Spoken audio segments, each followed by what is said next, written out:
What's up, guys? Welcome back to the Stoppage Time Stooges. I'm your host, Krishna Block, here with my good friends, Ricardo Martinez Paz and Jacob Aframian. Guys, how we doing today? Yeah, doing all right. How are you? Can't Swell. complain. I'd be doing better if Vic Fangio wasn't on a flight to Philadelphia right now. But you know All what? right. I'm jealous. But anywho, I'm doing You get fine. Belichick. Anyway, yeah, besides I sport. Wrong wish. sport.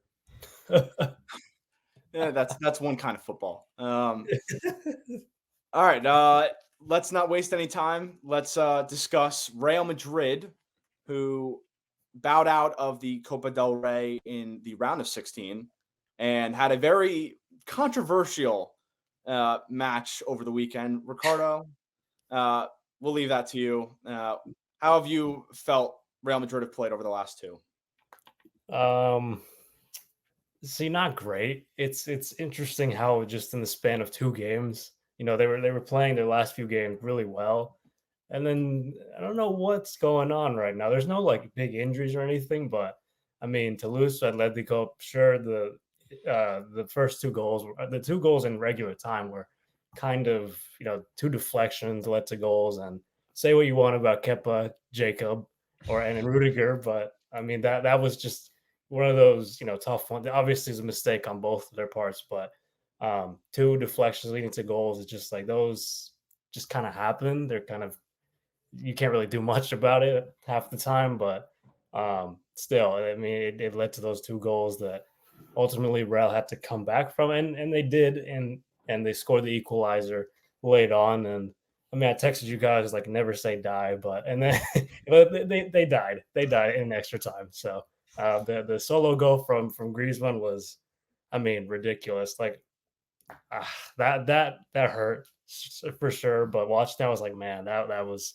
I had to applaud him for it. But then the other goal was just them getting caught out on the counterattack. So um, because they had to push men forward and had to push for that equalizer, and that's ultimately what killed them off. So pretty much the reverse of the Super Copa, but it's funny how the Real have lost two games, and both of them have been to Atletico in their home stadium in the Wanda Metropolitano. So, I mean, it shows it's a tough environment to play there for sure. But ultimately, it's just Atletico had the edge. They just played with more. They wanted it more in that game, at least. So, um, yeah, that was the reason for that. But I'll move on to the The game over more the interesting weekend. one. I mean, that one made no sense. I mean, to have okay, both goals were not just fault because we tried to play out of the back and just bad passes, misplaced passes. I mean, they were just uncharacteristic of Nacho first off because he's typically better with that, but even against the side that in Almeria that's last, they still have enough quality to finish them and punish those mistakes. And I mean, that's why they went down 2-0. And I mean, the second goal was Yeah. unreal Oh, from, by I mean, center back too. yeah, oh my, like just, what was it, a half volley or a volley? I mean, it was just It was struck right into perfect. the corner. Yeah, oh my, like no one's saving that. I said to my brother, I was like, nah, no keeper in the world is saving that. That placement was literally the corner. So I was like, wow, that was just a stunner. But as I texted you guys before in the Atletico game, they didn't die. And the second goal, yeah, that one is actually I didn't even say this that Almeria could have gone up 3-1, but there was a foul called in the buildup of that play that led Right. to the goal. But I mean that was the correct call. The other the more controversial call was the one in when there was a cross in and Vinny basically hit it with like the upper, like it was basically the arm. Right. Um, and I mean, it was under the shoulder. Like it just, it wasn't like an obvious handball per se, but it was still one of those where it's like, you know, the arm is part of the hand technically. And somehow that was given. I was like, there's no way this is going to be given. And then the ref does the VAR check and it's just like, they give the goal. I'm like, what? So I'm like, Yeah. I understood their managers, I mean, anger and rage on that one because that just wasn't a goal. But again, getting down in a hole like this, like gotta start better. Like, I don't know what's happening. Why are we sleeping here? Like, wake up, guys. Like, I don't know why it's taken like, 2 goals or a goal to, really get going. Um, and I mean, Carvajal's game winner, that was epic and all, but it was I did feel a bit bad for Almeida because they certainly deserve more. But Real Madrid has to play better, just altogether. Jacob, did you see the potential handball on Vinicius? I did not. One thing I'll say before that is that Ricardo has a lot of compassion for all these teams that his own team is playing against. I mean, who cares? Don't you want to win? Yes, I You know, think I but felt? You think I felt sorry for Middlesbrough when Chelsea beat the crap out of them? What was it, 6-1? no, Of but course that's not. different. You were supposed to beat them, and like also we were supposed to You beat weren't Almeida. supposed to beat No, No, Alviro. no. Hold on. No. Sorry. I know. Let me take that back. But like in the fact, like you guys were scoring like early on, like that's how it was supposed to be, right? Like, There was no robbing of Middlesbrough, is what you're saying. yeah, there was no Okay. controversy in that, Mhm. if that makes sense. Yeah, I see where you're coming from. But like, yeah, ultimately the most important thing is getting the win, and I'm not going to be mad about it. I'm just saying, and just do feel a little bad because this is a team that's literally last place. Like their points really matter to them. So I don't hate them either. Like if this was Barcelona, I don't care. The controversy or not, I don't care. I would have been happy, but there's just a little feeling of like, damn, sucks for them. Yeah. I mean, they're really at the bottom right now. It's 21 games played, 6 points. So Yeah. yeah, you're spot on with that because Almeria needs points in every match virtually at this point to Yeah. survive. They are 10 points from safety with 17 games to go. So Yeah. So yeah, it seems as if that's going to be too tall of a task to overcome. But Real Madrid right now, second with a game in hand against Girona, who have 52 points and a game less played for Real Madrid, just 1 point behind. So yeah. yeah, it's going to continue to be a very interesting finish to the league season for La Liga because I think Girona at this point, despite a blip, which we'll discuss in about a few minutes in the Copa del Rey, don't seem like they're slowing down. So yeah, we'll see how La Liga pans out over the next couple months. But speaking of, let's discuss Copa del Rey as we had the quarterfinals. 4 teams advanced to the semifinals: Real Sociedad, Mallorca, which was a surprise, Athletic Yes. Bilbao, and today Atletico Madrid. Big result we need to touch on is definitely Athletic Bilbao against Barcelona. We actually had a fan of ours, a good friend of mine, gave us a question to ask, which he put on Twitter today, which was my good friend Tommy. He asked Barca and their injury crisis, especially with most of the injuries being to younger players, and how they've been managed by Xavi. So before, Ricardo, I'll let you go first. Current guys that are out for Real Madrid is Gavi, Martinez, the center back, Marc-Andre ter Stegen, Balde, who got injured last night, Marcus Alonso, and Rafinha. So there's a couple starters in there, a couple big personalities in that team.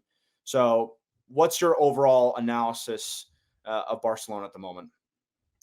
I mean, yeah, injuries certainly hampering them. And I mean, even if they did have a lot of these players out there, I'm not sure they'd be much better considering it's Xavi managing, who hasn't been very good this season. But they certainly would have helped in terms of depth and other. I mean, a few of those players definitely would have started that game against Bilbao, but yeah, they're certainly hindering them in the title race, and then it's part of the reason why they crashed out and against Bilbao too. But it's, I mean, I don't feel bad for them there. That's I'll say that right now. I don't feel bad there, but it's just it's tough. It's a tough situation for them right now, and they can only really hope that they get healthier and that whenever those players come back, that they can improve. Because I mean, they still have.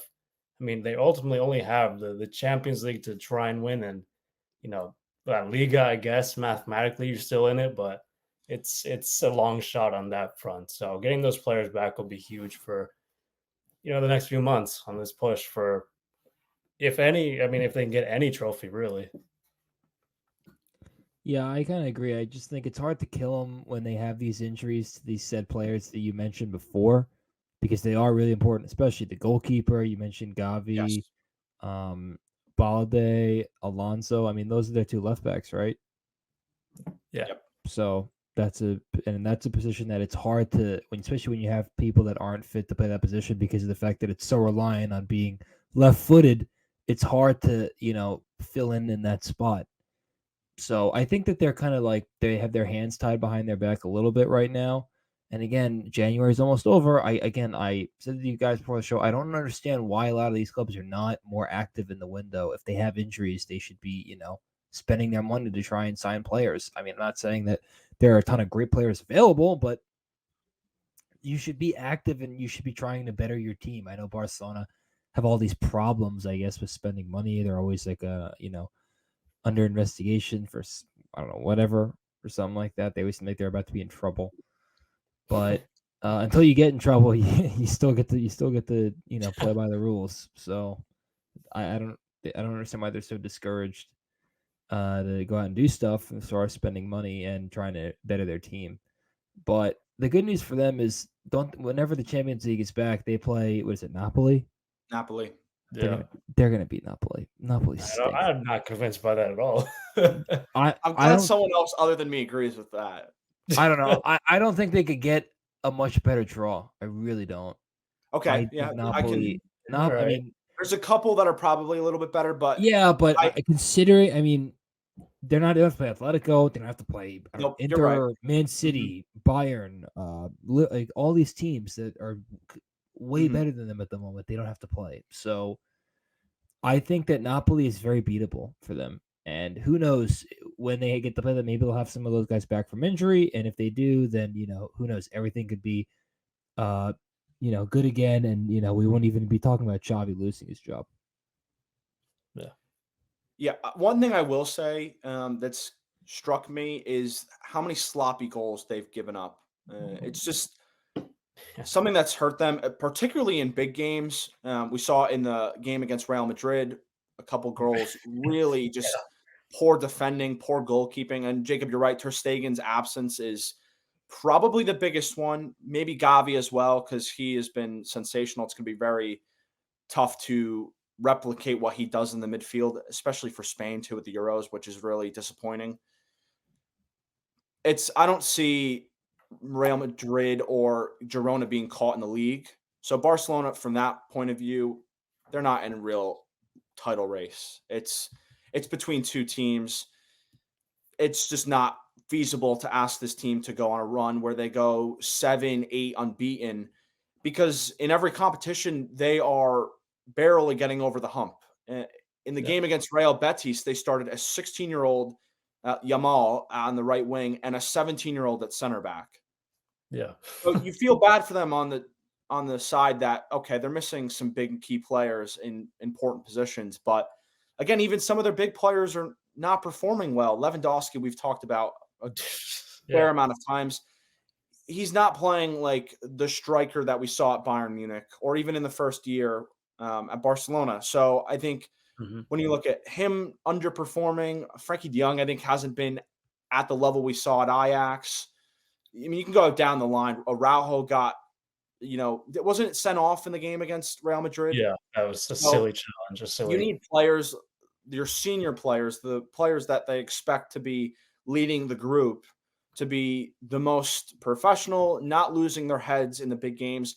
And I agree, Jacob. Napoli is a team they should absolutely beat if they play their best, because Osimhen, we'll see. I don't know what the timetable looks like in terms of getting back from AFCON for him. Now, if Nigeria goes on a deep run, maybe he misses the first leg, which might make the difference, because frankly, Napoli without Osimhen is very close to nothing at this point. Kvara has been very inconsistent this year after being really good in his first season in Serie A. So Barca's really got to figure it out. And if they don't, I think they are on upset watch at least. I don't think this is a clear cut. Barca's going to beat Napoli, get to the final 8 of the Champions League, because Napoli, at least in games, can show their quality offensively if Osimhen's there, Kvara's playing well, Politano.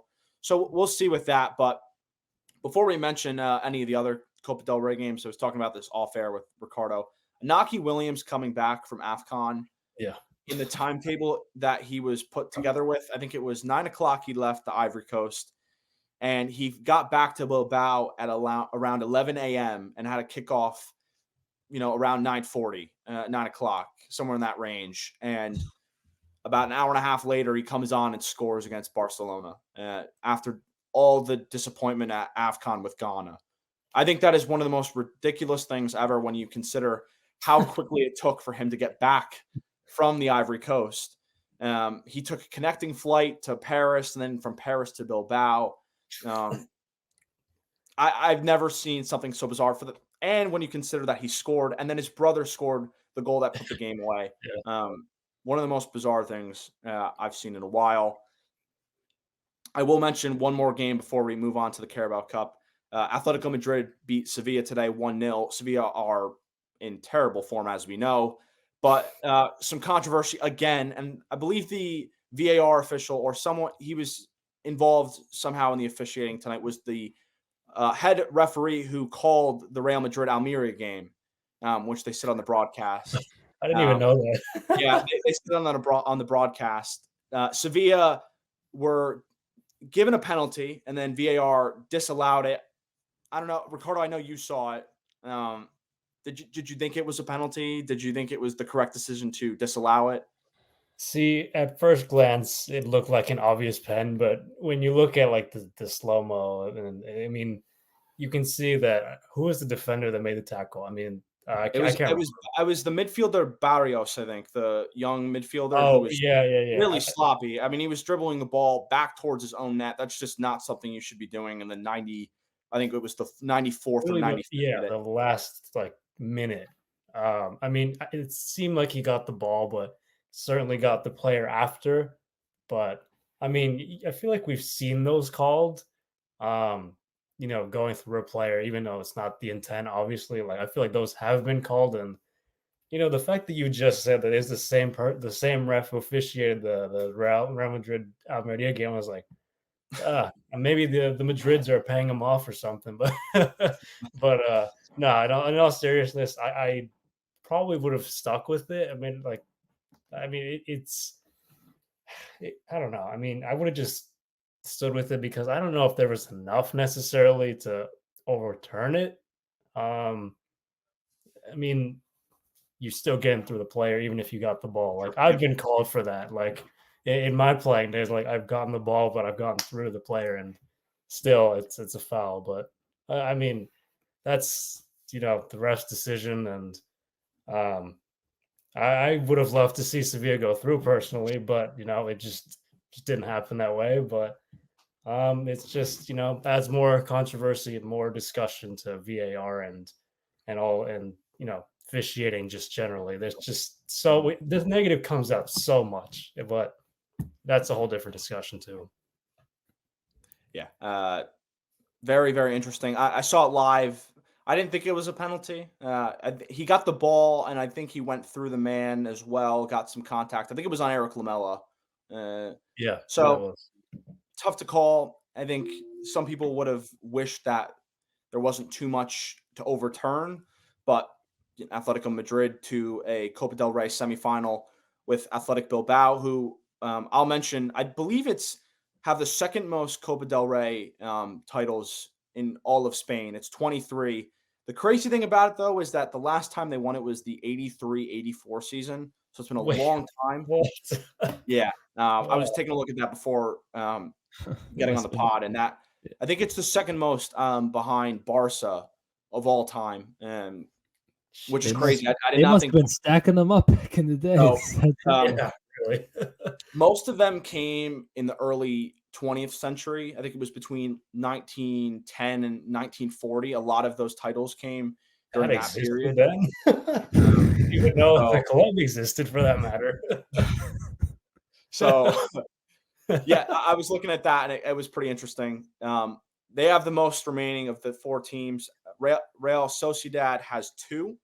2019-20 was their last title. Mallorca's only got 1. I didn't even know if they had any, but they did have one title that was in 2002, the 3 season. And then Atletico Madrid has 10 titles. Last one came in 2012-13. So none of these 4 teams, or at least besides Real Sociedad, have won it that recently. I assume most of them have went to Barcelona and Real Madrid. But it'll be cool, I guess, for neutrals. Obviously, Ricardo, for you as a Real Madrid fan, it's disappointing to not get to a semifinal. But as a neutral, it's nice to see one of the smaller teams potentially win it. Is there anybody that stands out to you, Ricardo, as the favorite to win out of these 4? The favorite. That's a great. I mean, it has to be Atletico, right? I mean, if they don't win, sorry, it is a disappointment if they lose. Win, I mean, it's a Yeah. freaking joke. It's theirs to lose. Ultimately, They have to win this. Yeah. I mean, Sociedad could make an argument for that one. Yep. Like it's on a silver platter for them. I mean, it's a favorable draw. Yeah. But also, like, Bilbao isn't they're no joke. Mallorca's the weakest out of all of them, but I mean, the other 2 clubs, I mean, they're certainly, I mean, they'll make a fight for it, and I hope that one of them pulls it off. One of those 2, Atletico, please no, but we'll see. Yeah, it's a favorable draw for Madrid. I will say, I think of the other 3, Real Sociedad is probably the biggest threat. But if Bilbao plays like they did against Barca and they're as threatening in the final third as they were in that match, I think they could cause some problems. Because we've seen Madrid, they are attacking more than they ever have, I think, under Diego Simeone. With Griezmann and Morata in the form they're in. If those 2 are scoring and they're efficient, I think nobody beats them in the next 2 rounds of this. But if they're a little wasteful and, they're poor defensively, I think one of these 3 teams potentially could make some noise. But that'll be interesting to see as to what 2 teams ultimately advance to a Copa del Rey final. But we'll move on to England, where we saw 2 teams advance to the Carabao Cup final, 2 teams that played in the final 2 seasons ago, and that is Chelsea and Liverpool. Chelsea were dominant against Middlesbrough at Stamford Bridge. 6-1 winners, 6-2 on aggregate. No chance for Middlesbrough. Very, very poor defensively. A lot of errors. And it was kind of coming for them, I would say.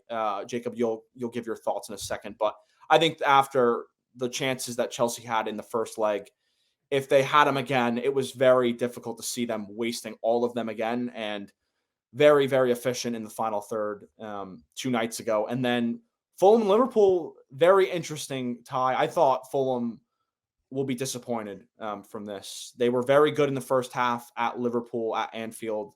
Got an early lead with Willian. And then in the second leg, only down 1 goal going into that game at Craven Cottage. I think they were very timid, too defensive.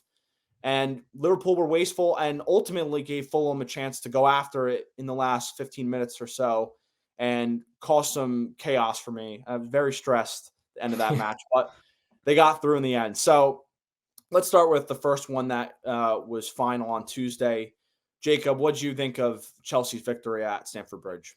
I was very pleased, but lightly. But this is what it should be. I mean, I admit, I expect them to win. I did not expect them to dominate because they've hardly dominated anybody all year. So I mean, just for them to score 6 goals in 1 game, I know it's Middlesbrough. I'm well aware that they did not. This is not a Premier League team, but I don't care. They had it's who they were drawn, and they took care of business. Was it pretty it was a freaking joke in the first leg? But I will gladly take 6-2. Great win. Multiple players scoring goals. The way that they should be playing, obviously not to that extent, but more of that free-flowing attack. And again, I hate to say this, but I do find it interesting how they scored, 4 goals without Conor Gallagher on the pitch. I guess Hey, you did have 2 assists off the bench. Damn it.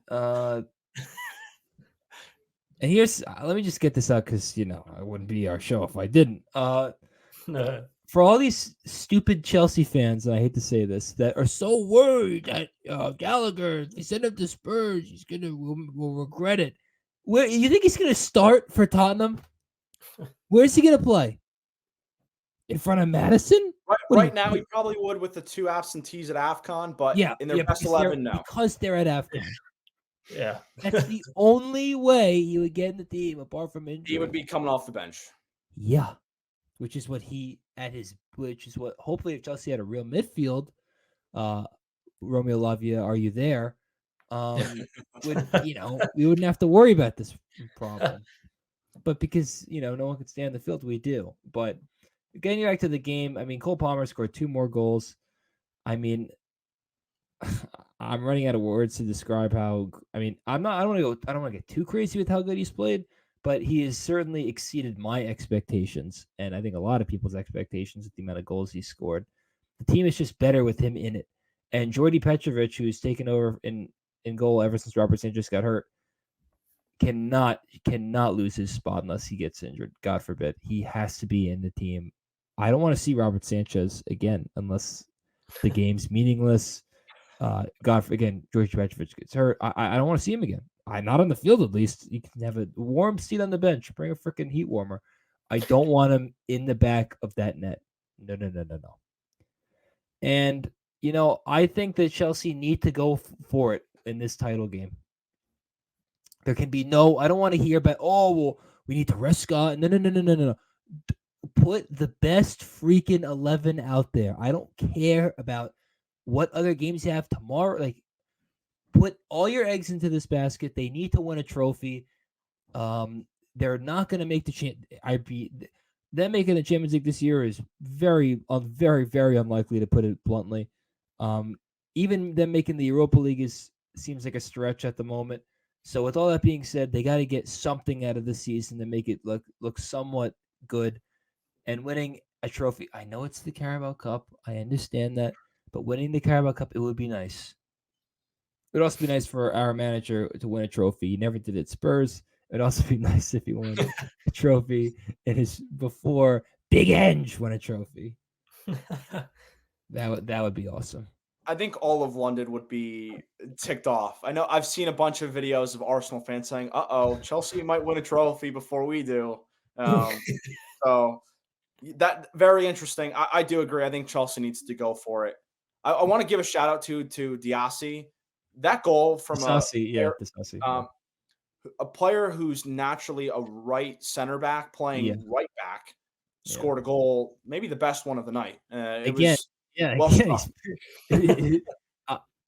finish was better than most of the finishes that I've seen from attacking Chelsea players this year, between Mudryk, Raheem Sterling.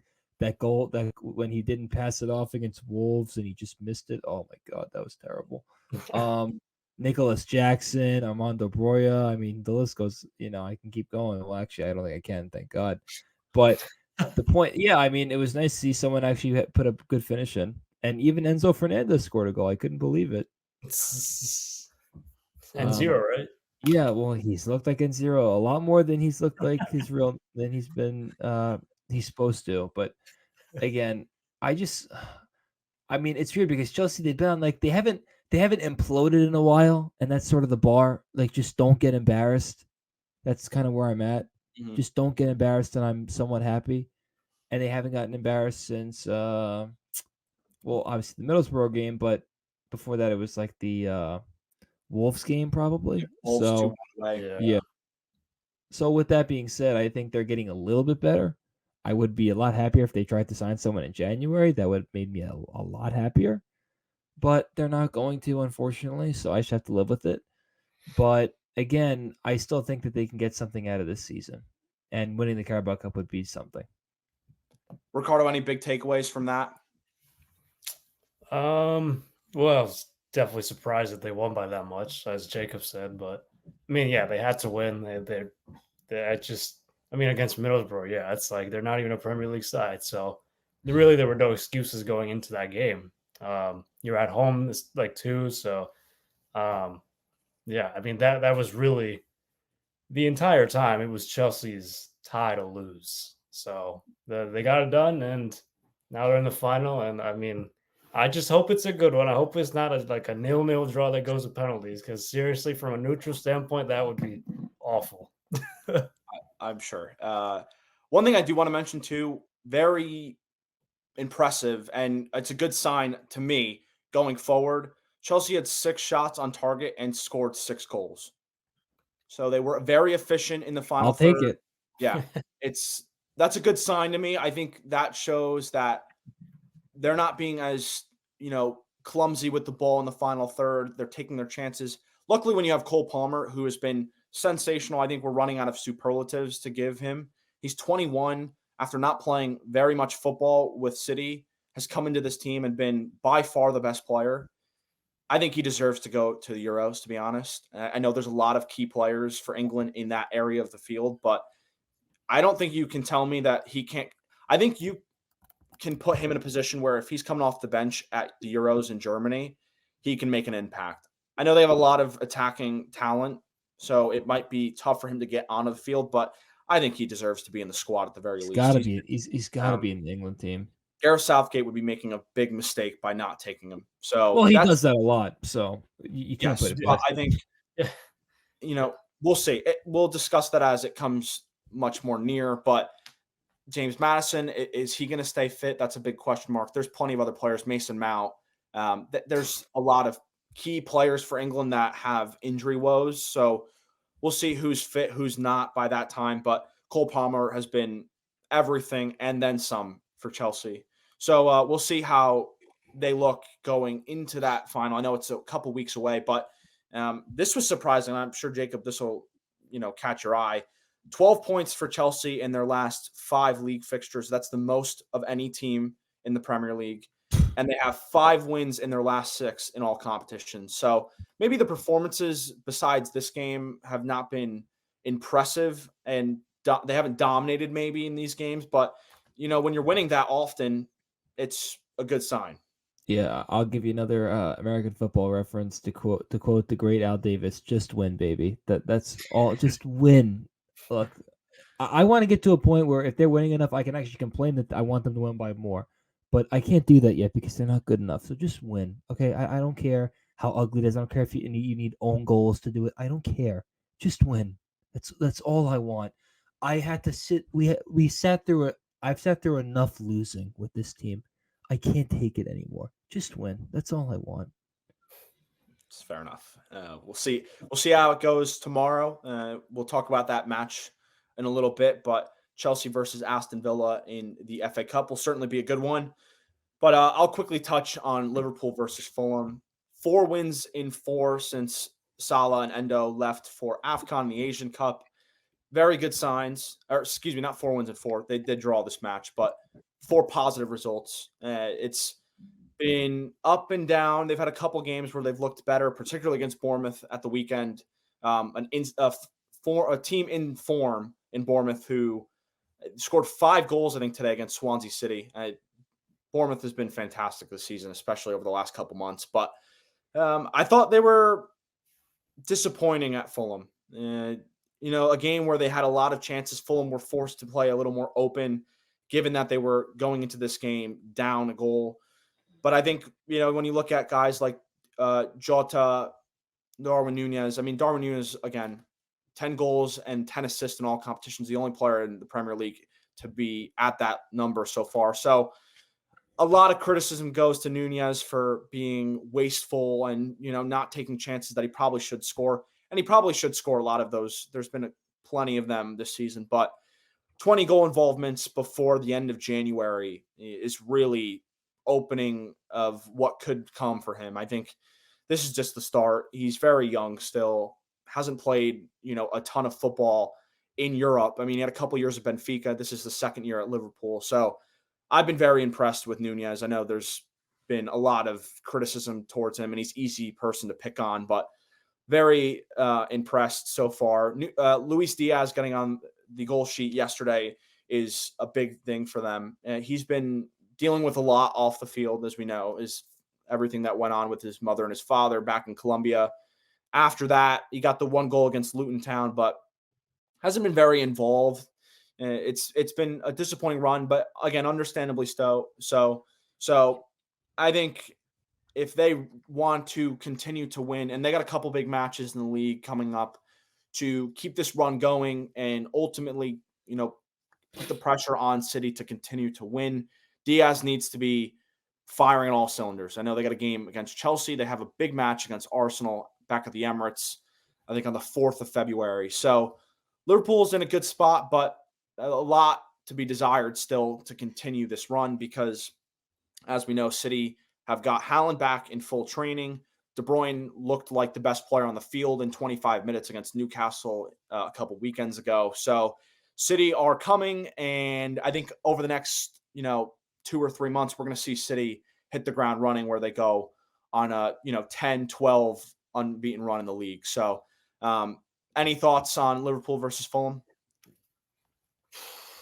I mean, certainly. I mean, for you, I could imagine made you definitely nervous a bit at the end, Yes. those last 15 minutes or so. But yeah, I mean, ultimately got the job done. But still, I mean, the Salah injury is certainly one thing that, well, Liverpool have to kind of fill a void. I mean, they kind of have been since he left for AFCON anyway. But I mean, Jota has kind of been that one player who's seemingly been that spark and providing goals and scoring goals. So, I mean, he's going to be relied on much more too, especially with the extent of Salah's injury, which I think what was it, like 2 to 4 weeks or maybe longer? Hamstring 21 to 27 days, I think. So, And I don't know. okay. He's set to miss all the way through the Arsenal match, I believe. I think if things go well, the two things that with that to keep in mind is that if he's available for an AFCON final, I don't think Egypt's going to get all the way there. I just think No. they haven't played well enough. But if they are to get all the way there, if he's fit, he wants to go back. I know the Federation of Egypt wants him back, and I think Liverpool also has agreed upon that. So we'll see how that lines up. And the other thing to remember is that I think he is on pace to be available for the Carabao Cup final. Obviously, as a Liverpool fan, best 11, he's there and he will play. But I think that would be a much, important thing to remember here. So we'll see how that goes. But yeah, Salah so far, it's been good with him, I guess, without him. A couple mediocre performances, but certainly when you've advanced to a final and you've won a match in the FA Cup and one in the league against Bournemouth, it's hard to complain at least. Jacob, you have any thoughts? Yeah, I mean, I guess with Liverpool, I felt weird about them the whole year. I've told you I've had a hard time trusting them because they don't win convincingly enough for me. As evidenced by the fact that they barely beat Fulham. I know that, it's a tough game. Fulham's going to give it their all. They don't have Salah. But I still want more out of Liverpool. As far as the league is concerned, I have almost zero. I'm shocked if City doesn't win the league. I don't care where they are in the standings. I mean, the thing is, I was so ready to be like, all right, I think Arsenal can win the league this year, and then they start to, wet the bed, and I'm like, no, never mind, gotta jump ship again. But Liverpool, I don't trust them enough at the back. I think that they're very vulnerable without Robertson and Tsimikas there, obviously, and I don't trust Konate next to Van Dijk. I just don't. And I know we rag on Trent forever, but there is something to be said for the fact that people, I mean, defensively, he's always going to be a question mark. You can't deny what he does going forward with set pieces and all that stuff. That's, obvious with his impact in that regard. But the defensive side of the game is always I think it's always going to be something that he's not going to be great at. I don't think I think this is what he is, and that's fine. But I don't think that he's going to. There's not going to be much improvement at this stage of his career. I think Liverpool are going to be a tough out, obviously, for Chelsea in the Carabao Cup final. I only thing that would worry me with Liverpool is I don't know how much I think Chelsea need this a lot more than Liverpool do. I think that so maybe there'll be a lack of desire. I doubt it. They're coached by Jurgen Klopp, so I don't think it's going to be a problem. But I don't know. I think they're going to be fine. But fine as if that's I don't think that they're going to. Again, obviously, we know what they should win the Europa League. That should be their. I think as far as Europe, that should be a. The standard. Who do they play in the FA Cup? They play Norwich City on Saturday. Yeah, they should win that. What a Yep. joke. They should beat the crap out of them. But yeah, Liverpool, I think they're going to be fine. Yeah, I agree. I want to give a shout out to Joe Gomez. He's played 3 separate positions this season after being out of the side for the last couple years. 2019-20 when they won the league, unreal. He was most consistent partner alongside um, Virgil van Dijk. I think Gomez has been a guy that people have thought, okay, it's maybe time for him to leave the club. Yeah. He's been a player that's been touted as maybe one of England's best young center backs like a couple years ago, but it really hasn't panned out. But when Trent was out with a suspension, I think, and maybe an injury, stepped in at right back. Joel Matip goes down. Okay, let's play him at right, or I think right center back. And then when Robertson and Simicast are out, okay, let's put him at left back where he's never played before. And it's been a seamless fit.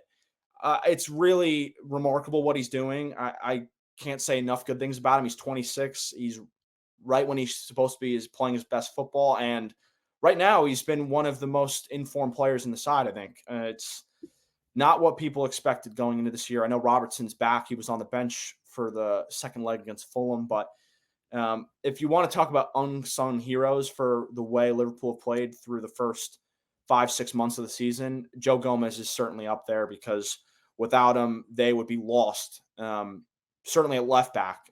You have Connor Bradley at right back now, who's teenagers come in and played really impressively so far, given the lack of minutes he's earned. And, you have a Gerald Kwanzaa at center back. So they have options. But Jacob's right. I think when you look at the center backs and the defensive question marks, it's can Konate stay fit? Because I think Konate's one of, those center backs who, when he's fit and he's right, he's really, really impressive. But if he's unfit or he's a little off of it, that's a weakness point for them. Because Virgil van Dijk's probably one, or if not the 2 or 3 best center backs in the world right now, even at his age, coming off a major ACL injury. So you're not going to go after him. You can go after Trent. And I think once he gets back into the side, that's a weak point defensively, at least. And then I think once Robertson gets back, you trust him. And if he can even take Gomez out of the side, because right now, I know Gomez is right-footed playing left back, but how can you really take him out of the team? So we'll see where those minutes are allocated for a Robertson and a Simicast once he gets back from the broken collarbone. But yeah, in terms of the Carabao Cup final, I think this is going to be very close. Everyone, I think in the media, I think fans are going to say, okay, Chelsea, unless, this run continues, and I do expect Chelsea to continue to get positive results, I think Liverpool is going to have a tough time. I think, Jacob, you've mentioned it over the months of us doing this pod. Chelsea's really strong defensively. At least they have the numbers to be strong in that area. You have a Thiago Silva, who is one of the most decorated center backs of this generation, a center back that's trusted, to do all the correct things defensively. They have guys like Levi Colwill, who's better as a left-sided center back. You have Badiashile, Chilwell now fit. That's a positive sign. Yeah. What are they going to have at right back is a key question mark, I would say, going into that final in a couple weeks. And Petrovic has been very impressive, I would say. You've been high on him and been giving him his praises. So I think defensively, they will be good enough to cause some problems for this Liverpool attack. I think you'll mention this as the key point. What are Chelsea going to get offensively?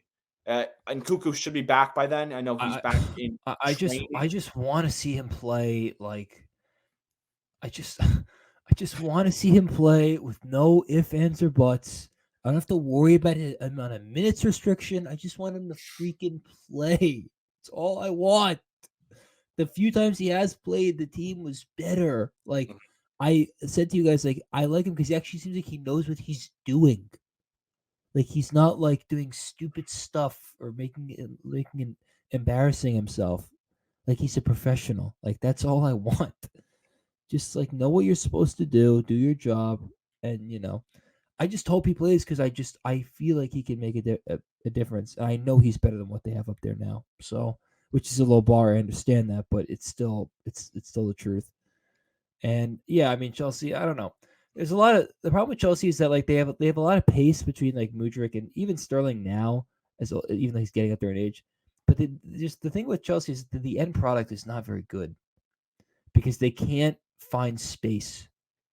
But when you give them space, they can beat you up, which is what they did to Middlesbrough. Middlesbrough gave them a ton of space, and they were able to win. Chelsea was able to go beat them. But I think with Liverpool, they if you remember correctly, the first game of the Premier League season, it was 1-1, but the whole second half, Chelsea seemed like they were in control because they had so much room to operate. Liverpool, they gave up so much space, which is something. If you want, the best way to beat Chelsea is just you have to clamp down on them and just make like almost park the bus because they can't break you down, and you can live with them almost having a few wide open chances because they may miss them. So yeah, it should be a good game. Yeah, I expect that to be a few goals, maybe, if that. I mean, you and me witnessed it 2 years ago. The FA Cup final and the Carabao Cup final were both 0-0 going to penalties. So I think given the magnitude of the game, and I do agree with you, as you mentioned before, this is a game that's more important, I would argue, for Chelsea. Getting a first trophy under Poch. Klopp would love one as well, and I think his team will be ready to go. But this is a 2.0 version of this Liverpool team under Klopp. How will they perform in a final? I think a lot of questions. But again, this is a match that'll take place 31 days from now. So a lot of time to figure out who's available, who's not, who's in form, who's not. So we'll discuss that in much more detail in a few weeks. But very exciting for both of these two fan bases. But let's move on to a competition that has been very exciting, been in the media a lot, and I think deservedly so. AFCON has really lived up to the billing. A lot of entertaining matchups, a lot of disappointments as well. Some big countries and big footballing nations have fallen out of this tournament already. You look at Ghana. There's a few more as well. I think Ivory Coast were almost out of the competition as the host. They've sacked their manager as well. So they are going into a round of 16 matchup in their home nation with an interim manager. It's crazy to think of that. Algeria, one of the biggest nations in Africa, finished dead last in their group, in Group D. Those are the key names of teams that have been eliminated from this competition already. So we're into the round of 16. That'll kick off this weekend. Any intriguing matchups for you guys? Start off with that.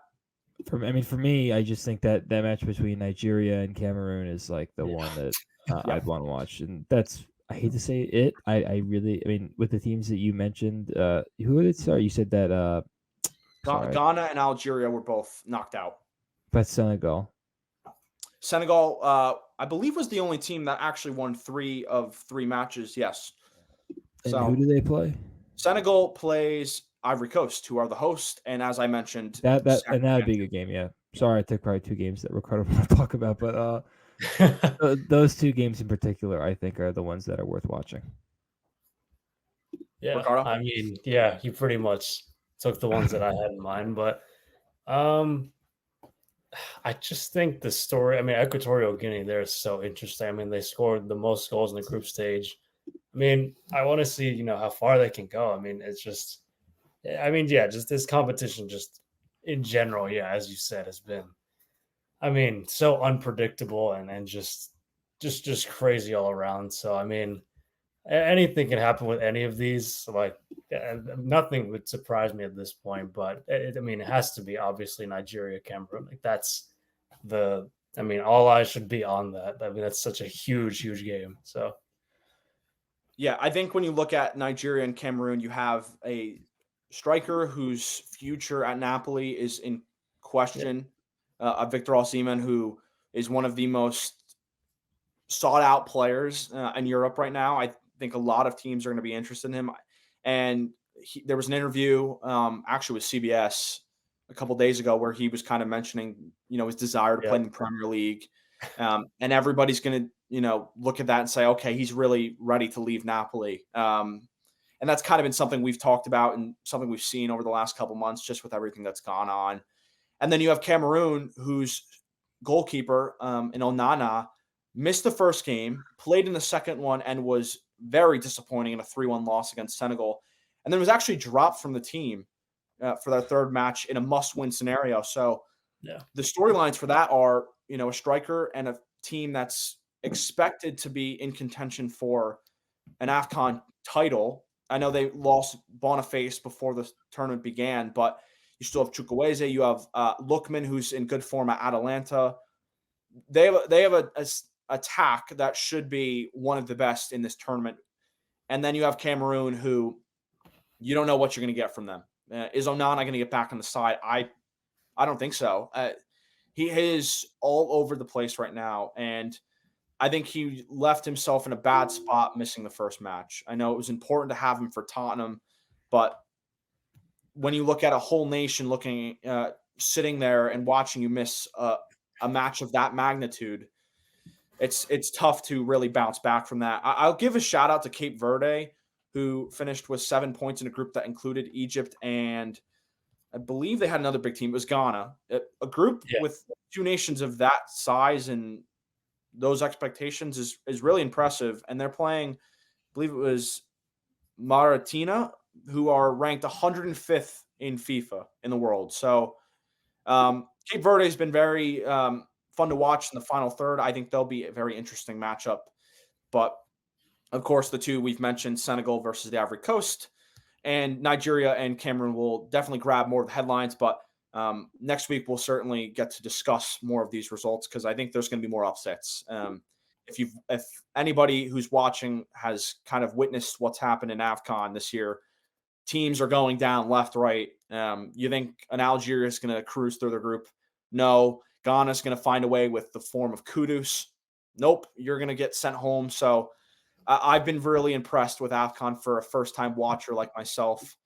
This tournament has absolutely been what we've wanted it to be, and there are a lot of nations that have either exceeded expectations or underperformed them. So we'll see how the round of 16 unfolds. But that's all for AFCON. We'll touch on that next week. Let's move on to an American who potentially could be on the move in the last week and a half or so of January. That's Gio Reyna. There's some links to Nottingham Forest. There's also some links to Marseille, two teams that have apparently agreed to terms with Dortmund. We'll see which team or if any other team comes out of nowhere. Jacob, I'll start with you. Do either of those seem as a logical fit? And if so, which one?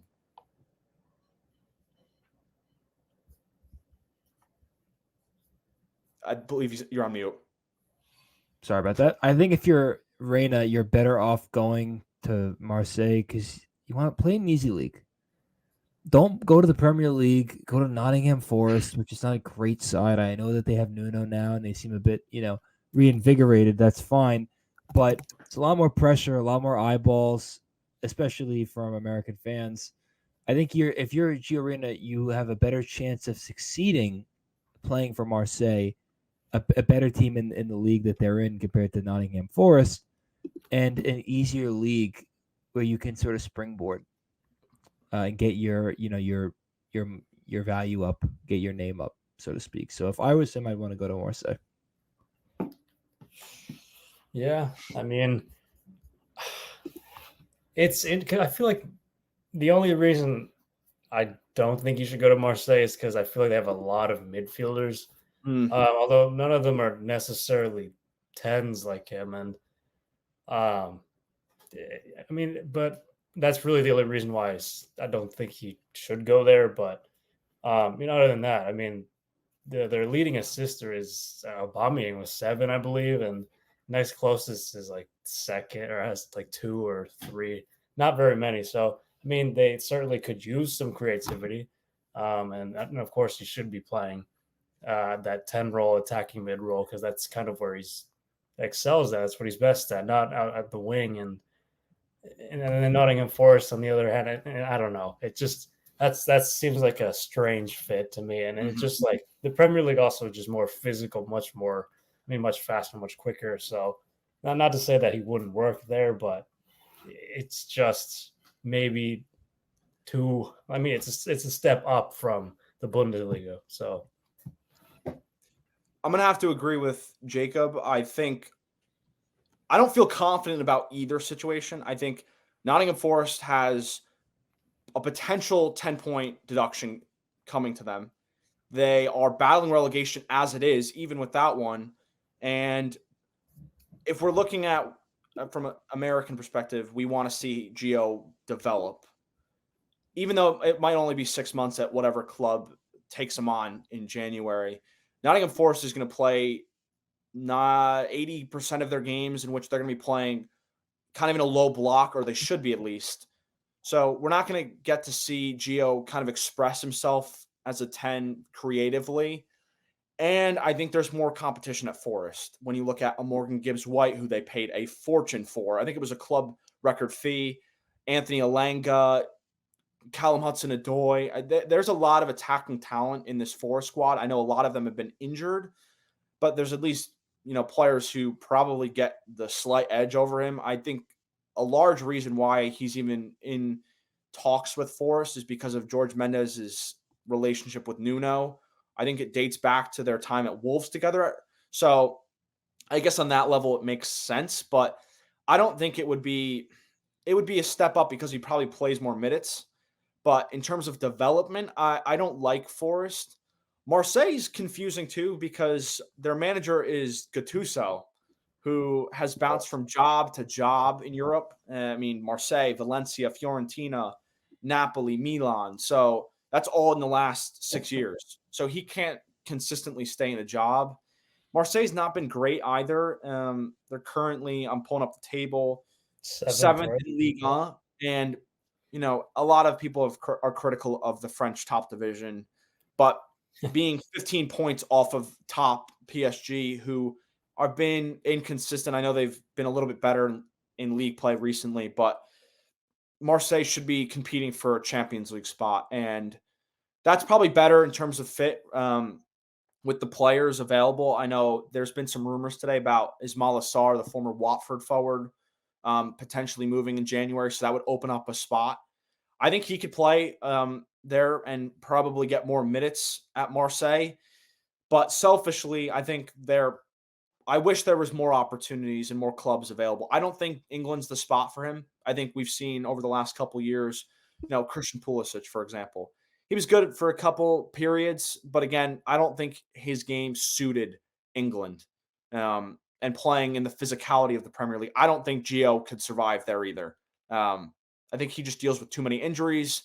I think he would get he tested there physically. I think France is a much better destination from that point of view, but I think I would wish a club from either Italy or Spain would come in and take him on for 6 months. I think the style in those two countries suits him better, but I think Gio's still a solid player. Something that caught my eye, he had 9 goal involvements last year in the Bundesliga. He only actually had 4 starts in 611 minutes. So that kind of just tells you how bad the situation has gone. But he had a goal involvement in every 67.88 minutes in league play last year, which is not sustainable numbers. The best forwards in the world aren't even scoring or assisting in every 75 to 80 minutes. Most of them are in the 80 to 85 range. So he was an impact sub last year for a Dortmund side that should have won the league. So I think he needs minutes. He needs a permanent move in the summer. I don't think either of these two teams are likely a long-term destination, but Gio, it's going to be nice to see him at least play over the back half of the season, hopefully, assuming that he ultimately gets a move. But that'll be something to watch over the final days. Obviously, filming currently on the 25th of January. So he's only got a few more days to kind of figure out his short-term future. So we'll see how that unfolds. But our last topic is weekend predictions. A lot going on in football at the moment. You got an AFCON round of 16 batch of games. You have the Asian Cup. But we'll start off with the FA Cup where Chelsea plays Aston Villa. Jacob, initial prediction? 2-1. 2-1 Chelsea. Yep. Goal scorers potentially. Maduki. He's actually been better. He's actually been a lot better because he's actually playing, which is nice. And he's not worried about parting with his injured foot like he was beforehand, which is good that he has his head on straight. But I wouldn't. I'd be happy if he started. He's just been a lot better. I think he should be playing over. I mean, I know I've defended Mudryk a lot, but in all honesty, Chelsea would be better off with Sterling and Madueke on the wings than Mudryk right now. I just don't see it with him. He's just a bit of a rut. They'll probably play Bora up top, but I think they can win. I think they can. I don't think Villa is as formidable as everyone thinks they are. I think they're a little overrated. I'm not denying that they've had a very good season. What they've done is a massive accomplishment, but I think they can be had. Look at Man U. They blew a 2-0 lead to Manchester United, so they can definitely be had. And I think Chelsea will get them 2-1. Ricardo? I'm going 2-1 the other way. I get it. I'm not offended. Yeah, it'll be close though. I feel like so. Yeah. Wouldn't be surprised. I do agree with Jacob. Villa's been weird lately. A 0-0 draw at Everton. Before that, it was a 1-0 win in the FA Cup against Middlesbrough, who we've seen lacks defensive prowess, to put it lightly. And even before that, I believe it was a comeback victory against Burnley at home in the league. So it's been a little bit of a underwhelming run over the last couple of weeks for Emery and Villa. I think Chelsea is playing their best football of the season right now. So some key absentees. I'm sure they would love to have Nkunku back. That's not going to happen just yet, but I think Chelsea wins 1-0. I think Villa's struggles to find the back of the net remain, and Chelsea advances to the next round of the FA Cup. That's tomorrow at 2:45, and we have another match in the FA Cup that's very big, Tottenham versus Manchester City. Tottenham's had their number at least at home in recent memory. Do we think that continues? Ricardo, I'll start with you. No. I'm going to say 2-1 City. Jacob, what are we thinking? City 3-2. Another high scoring game. Yeah, I would love that. I think City, what's interesting is coming into the season, one of the things that Pep kind of mentioned was that he's never scored at Tottenham Hotspur Stadium since they moved into the new one. So I think that streak ends tomorrow, but I actually think Spurs gets their number again. James Maddison's back. That's a positive sign. So it's going to be a little bit different. It's going to be interesting to see how they cope without Son, because he's had a lot of big matches and big performances against City, but I will take Spurs to win 2-1 at home. So interesting stuff. Let's move on to La Liga. Ricardo's Real Madrid is in action on Saturday morning against Las Palmas. You're on the road. Yeah. Do they figure out and play a little bit better in league play? It's a tough environment, but I think they will get the job done ultimately. I'm going to say, I think also Jude suspended for that game, if I'm not mistaken, because of accumulation of yellow cards. No, I had 3-1 initially, but I'm going to say a 2. No, I can't. I have to say 2-0. I'm going to say 2-0. And unconvincing 2-0, we'll say. How is Real Madrid fared against Las Palmas, to your memory? I remember doing like a project, and I had the game on. I'm pretty sure they won 1-0 or something like that last year. I mean, Sports reporting? Maybe I'm wrong. Maybe it's a different team, but wait, what? Say it again. Sports reporting? Is it for that? No, it was actually what class was it? Oh, it's for journalism. What turn have we taken? But it was either them or a different team. I don't know. I'm pretty sure away it's always closer than it should be. So actually, it was more comfortable in September. This is their first. this is their first season back in the top division, and they haven't played them in the league prior to this year since 2018. So they were actually in the second division. Yeah, Um, obviously. but That must be a different game.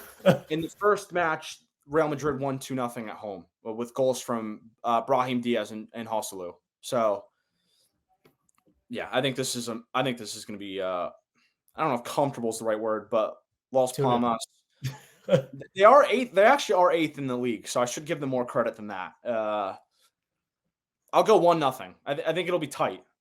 I'm not for, that'll be difficult for your blood pressure probably, but Yeah, a little bit. It's fine. Jacob, you think Real Madrid gets over the line? 3-0. Okay.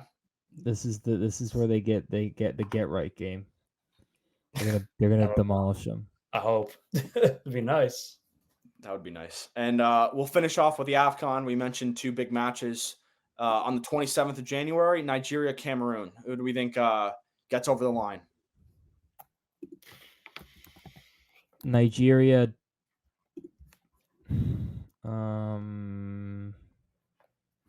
2-1. I was gonna say that, but I had that, and then I changed it, and then I'm changing it again. So I'm gonna say they win on penalties. 1-1. Yeah, 1-1 regulation. The interesting thing is that Nigeria scored 1 goal in all 3 matches so far, and I think they should be doing more.